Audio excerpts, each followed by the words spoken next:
kırdı. Gönül kırdı mı? Kim söz etti mi? Ne gönül kırdı ne kem söz etti. Hikayetti. Sevdiğiyle gerdeğine girip muradına erdi.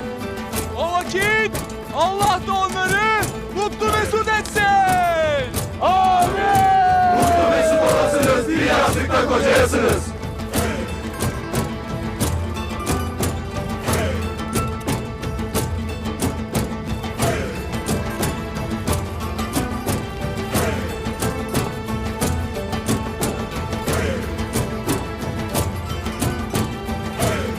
Ertuğrul Bey'im nerede?